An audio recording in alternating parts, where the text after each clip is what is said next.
Hello guys, bienvenue chez Ladoa, it's about everything. Et cette fois-ci, on va parler du côté de la France de cette personnalité influenceuse française, candidate de télé-réalité, Sarah Lopez. Elle est maman, on sait que sa petite fille, elle a moins de 3 ou 4 ans, je sais. C'est un bébé, c'est une petite fille, une petite toddler, une petite fille de même qui apprend à explorer la vie. Et puis elle, étant influenceuse, elle partage lifestyle, un petit peu son contenu, partager ses petits moments. Et là, justement, elle a partagé un moment où elle est en train de servir des pâtes. Sa fille est en train de manger des pâtes. Petite enfant qu'elle est, les enfants, on sait, ils aiment toucher. Et même un pédopsychiatre, psychologue va dire c'est tout à fait normal qu'un enfant va dans son côté sensoriel toucher avant de mettre dans la bouche avec la fourchette, il va vouloir toucher. Les enfants, on les donne un plat, on a beau donner la cuillère, la fourchette et tout, ils aiment toucher, ils vont mettre leurs petites mains dedans et puis ils vont toucher avant de pour le mettre eux-mêmes dans la bouche. C'est tout à fait normal, ça développe le réflexe, tout le monde le sait, mais par contre, semblerait-il que les parents parfaits de l'internet, ils ont été scandalisés. Je regardais les textes, c'est pour de vrai en plus. Malgré qu'elle a donné des explications, il y a encore ces gens-là qui venaient avec des gros textes. Mais comment les enfants mangent pas? Ton enfant mange pas avec un couvert, quel genre de merde que tu es? Ton enfant, tu laisses manger ses pâtes avec ses mains. Les pâtes qu'elle mange, elle ose mettre avec ses mains. Ton enfant a des problèmes. Moi, j'étais comme, pardon. C'est parce que c'est pour ça, elle vous a trop donné accès à elle. C'est pour ça que vous êtes rendu expert comme ça pour pouvoir parler. En même temps, c'est le piège. De la même façon, là, elle présente sa petite fille qui est en train de manger des pâtes. Le monde sont tous rendus experts. Tu présentes ton couple sur Internet. Le monde aussi va être rendu expert. Ils vont l'analyser. Nelly et Nashanti, qui font leur télé-réalité, ils sont en train de voir tous les experts parler comment Nelly est mauvais, comment il l'aime pas. Alors que eux autres sont dans leur relation avec leurs hommes, qui les trompent à longueur de journée, qui ne font rien, qui même débarrasser le plat qu'il a fini de manger, ils ne vont pas faire. Mais eux autres, c'est normal. Parce qu'ils n'ont pas présenté ce couple-là. It's about everything. On regarde ensemble qu'est-ce que Sarah Lopez a dit face à tout ça et qu'est-ce qu'il a dit face à tout ça.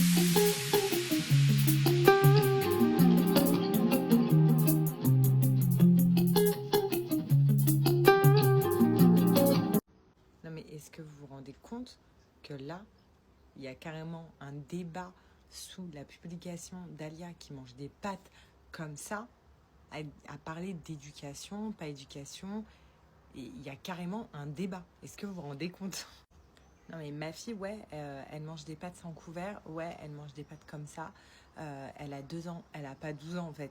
Mais il y a carrément genre un débat. En fait, elle découvre, elle vit, voilà, elle découvre la vie tout simplement. Et c'est pas genre un concours de la petite fille parfaite d'Instagram que moi j'instaure sur mes réseaux. Et pendant que ma fille kiffe ses spaghettis, il y a quand même des adultes qui prennent le temps de juger une maman.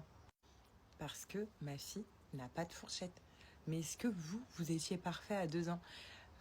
Ça, c'est le genre de personne genre, qui était en train de manger du foie gras avec un gant blanc, genre à 2 ans, et qui mangeait du foie gras comme ça, avec son petit couteau. Non, mais MDR. Et je vais vous dire un truc, parce qu'il y en a plein aussi qui parlent d'éducation, mais l'éducation, ce n'est pas élever sa fille dans les bonnes manières, avec un couteau à droite, une fourchette à gauche. Non, pas du tout. C'est élever son enfant avec de la bienveillance, avec beaucoup d'amour. Et c'est ça, en fait, une bonne éducation. Et surtout, ne pas juger les autres. Et puis également, c'est de la patience et beaucoup de sauce tomate et de spaghettis.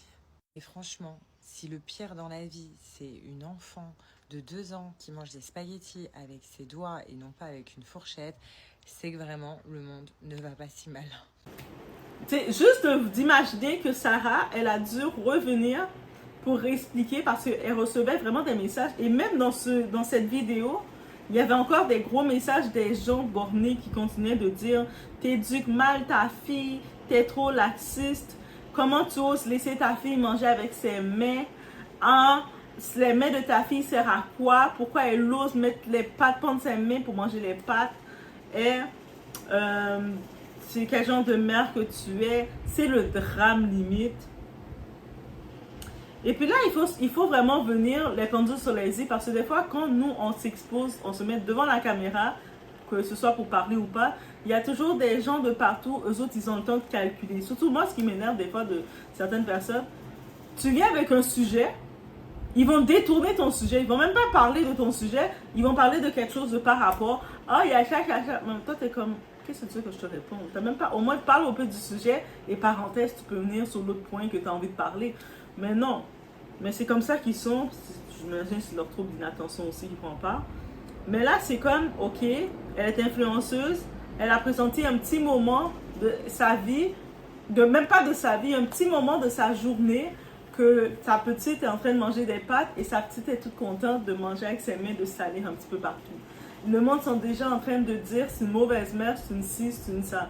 Mais ça paraît que vous n'avez pas d'enfants, ça paraît que vous n'avez pas été en contact avec des enfants. Les enfants, c'est pas ça leur plaisir.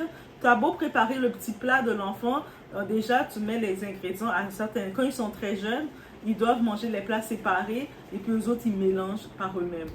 Là, tu mets leur plat selon leur portion qu'ils doivent manger.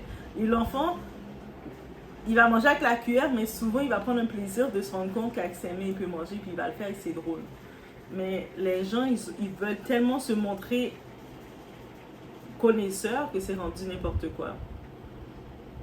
Et ils manquent de respect. Parce qu'il y a une différence entre tu donnes ton avis et que tu viens t'infiltrer pour manquer de respect à la personne. Ah, ce que tu fais, c'est pas bon, t'es mauvaise. Et comment ça, elle est mauvaise? Pardon. Et on doit se rappeler d'une chose. Le développement de l'enfant passe aussi par l'exploration sensorielle. Oui, même un pédopsychiatre vous le dira. Le sens de toucher est un outil d'apprentissage pour les tout petits. Toucher la nourriture, la manipuler, l'attraper avec les doigts, c'est une étape normale et même importante dans leur autonomie et leur curiosité. Donc, il y a beaucoup de parents ici, beaucoup de gens plutôt, vous avez tellement été habitués dans l'apprentissage de vous imposer. Tu dois faire ça comme ça, sans explication, que maintenant, vous ne comprenez pas l'étape que ça fait partie du développement d'un enfant, de le laisser essayer aussi, d'être curieux, de toucher, de regarder, de voir. Pour vous, vous n'acceptez pas ça parce que vous n'avez pas été élevé comme ça. Vous avez été élevé dans la peur, dans la pression. Vous avez été élevé dans les foyers que vos parents, vous ne permettez même pas de pleurer. Vous savez, le genre de parents, l'enfant pleure et puis le parent va crier dessus. Pourquoi tu pleures, toi? Arrête de pleurer. Donc déjà, vous brisez les émotions de l'enfant pour ne pas le permettre de pleurer parce que ce n'était pas normal de pleurer. Donc l'enfant, il grandissait avec un sentiment, oh, j'ai pas le droit de pleurer. Et quand l'enfant devient adulte, c'est pour ça qu'en tant qu'adulte, on se retrouve avec certaines personnes qui ne peuvent pas s'exprimer. C'est compliqué de développer leur intelligence émotionnelle parce qu'ils ont tellement été conditionnés à ne pas partager leurs émotions. Quand ils partagent leurs émotions, c'est mal vu auprès de leurs parents, c'est mal vu autour d'eux. Ah, mais toi aussi, tu chiales toujours, tu dis toujours des émotions, tu es toujours coincé dans des histoires. Mais si tu parles d'une histoire, c'est pour te libérer. Arrête de parler des histoires parce que ça, on sait, c'est la génération d'avant qui était comme ça. Tu n'avais pas le droit de montrer tes émotions. Tu n'avais pas le droit d'explorer. Tu n'avais pas le droit d'être curieux, de te découvrir, de savoir qu'est-ce que tu aimes, qu'est-ce que tu ressens. Donc, qu'est-ce qu'on peut comprendre? La petite maintenant, la petite de Sarah Lopez, qui avec ses petits doigts, elle a mangé ses pâtes. Ça ne fait pas d'elle une mauvaise enfant. Ça ne fait pas de sa mère une mauvaise mère. Donc, faut pas se rendre fou. Donc, un parent qui laisse sa fille être un enfant, pas une mini-adulte façonnée selon vos critères des réseaux sociaux. L'enfant, ok, il doit fonctionner comme ça. Vous complexez vos enfants. Moi, j'ai regardé les commentaires, vous pouvez déjà voir tous ceux qui donnent des traumatismes à leurs enfants. Des traumatismes d'être parfaits à leur image. Même si vous n'êtes pas parfait, mais vous créez des attentes envers vos enfants. L'enfant, quand il a 2 ans, si à cause qu'il a 2 ans, il ne prononce pas les phrases correctement comme vous voulez, vous êtes en train déjà de conditionner l'enfant qu'il est moins que rien. On vous voit déjà. Après, vous vous étonnez quand l'enfant qui devient grand, il passe de la phase adolescente, il ne veut plus rien savoir de vous. L'enfant grandit, plus il grandit, plus lui s'éloigne de vous. Vous ne comprenez pas pourquoi. Mais vous l'avez tellement conditionné à ne pas pouvoir être lui-même. C'est ça que vous avez créé. Et vous êtes fiers de vous. Surtout fiers de juger quelqu'un d'autre qui n'a pas la même façon de voir que vous. Et en même temps, c'est tellement malaisant. Tu sais, il y a des gens qui se prennent confortables de venir dire comment tu dois faire les choses. Il y a une façon de le dire. Tu peux venir apporter ton expertise, oui, mais ça dépend comment c'est reçu. Mais quand c'est reçu de façon « Oh my God, tu laisses ton enfant manger avec ses mains, quel genre de mère que tu es? » Tu viens pas de coacher la personne, rien du tout. Par contre, tu peux regarder l'approche et dire, ah, moi, tu sais, mes enfants, eux autres, ils utilisent les ustensiles depuis qu'ils ont longtemps. Ils n'aiment pas toucher les aliments avec leurs mains parce qu'ils n'aiment pas se salir. Ah, ok, c'est intéressant à savoir. Ok, c'est intéressant. Et c'est tout. Donc, avant de juger ou de venir sur l'attaque, c'est même pas du jugement, c'est venir sur l'attaque parce que le jugement peut être mis positivement. Eux autres, c'est sur l'attaque. Quand vous regardez les commentaires, tellement sur l'attaque que Sarah Lopez n'a pas le choix de venir s'expliquer sur quelque chose d'aussi banal que ça. Et c'est ça qui est déplorable. Donc, certains parents, eux autres, ils vont choisir l'amour, la patience et l'accompagnement. Ils vont préférer accompagner leur enfant à les apprendre à se découvrir, à découvrir le monde, à explorer le monde. D'autres parents vont vouloir dire, c'est moi qui décide qu'est-ce que tu dois faire comme je t'ai dit. Et c'est sûr que cet enfant-là, quand maman ou papa n'est pas là, mais qu'est-ce qu'il va faire? Il va être perdu, il va plus avoir de sentiments, il va plus savoir quoi faire. Maman, papa, t'es pas là, je fais quoi? Donc, il va se retrouver désorienté. Il y a d'autres parents, eux autres vont dire, je suis avec toi, je t'accompagne, mais je vais te laisser expérimenter, toucher.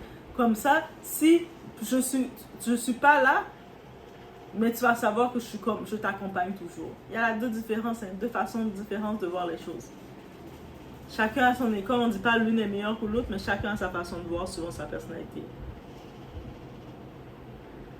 Et sinon, pour les autres, là, si vous avez été en compagnie d'un enfant de 2 ans, 3 ans ou 4 ans, vous savez très bien que manger avec les mains fait partie de l'apprentissage.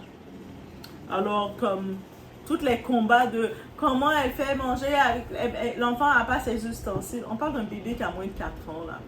Son bébé a peut-être 2 ans en plus, 2-3 ans. Et je pense pas que ça fait pas si longtemps, il me semble qu'elle a eu cet enfant-là. Donc, il a 2-3 ans. Il n'a pas 4 ans, ça c'est sûr. Et même à ça, même nous, des fois, on mange avec nos mains. Donc, bref, voici qu'est-ce qu'il y en est. Qu'est-ce que j'avais à dire sur le tout. Laissez chacun a son apprentissage selon ses expériences. Et puis, je sais que certaines personnes, dans l'ancienne école, on avait des parents qui étaient comme dans un certain sentiment de perfectionnisme avec nous. Les enfants doivent être parfaits, doivent se comporter d'une telle façon. Et ça a créé un sort de schéma chez nous. Et là, quand on voit qu'une autre personne avec son enfant va être en mode un peu plus souple, un peu plus dans le côté accompagnement. Parce que quand tu accompagnes quelqu'un, tu ne le fais pas pour la personne, tu laisses la personne se découvrir. C'est la meilleure façon que la personne apprend. L'enfant, elle ne sait pas c'est quoi. Elle découvre les pâtes, elle mange les pâtes, mais elle met sa main sur la texture et qu'on met avec le toucher, elle comprend c'est quoi la texture des pâtes. Éventuellement, en grandissant, elle va savoir que peut-être les pâtes, c'est plus facile avec un ustensile de le manger. Et elle va manger avec ses ustensiles et elle va savoir qu'un hamburger, c'est plus facile avec ses mains. Et ainsi de suite. C'est comme ça qu'il va apprendre. Mais bref, je vous laisse sur ce. Force à Sarah, force à tous ceux qui se retrouvent confrontés avec des gens qui aiment ça, avoir des idées arriérées et qui veulent que leur idée soit comme ça doit être. Des fois, même dans les commentaires, je le vois là. Tu sais, comme j'arrive avec une idée, un concept, je parle de quelque chose. Tu vas voir quelqu'un qui va venir en mode attaque, t'attaquer. Comment oses-tu dire ça? Tu m'as pas satisfait, toi. Tu n'as pas pensé exactement dans ma tête comme mon cerveau du côté gauche pensait. Tu es une mauvaise personne, toi, de ne pas penser comme moi. Et toi, moi, je suis comme, ok. Mais tu vas trouver quelqu'un qui va penser comme ton côté gauche avait décidé de penser. Ok, c'est correct. Mais on est dans un air comme ça que les gens, ils veulent créer une dictature, comment les gens doivent être et tout. Mais ça, c'est pas possible. Je vous laisse sur ce, on se retrouve au prochain.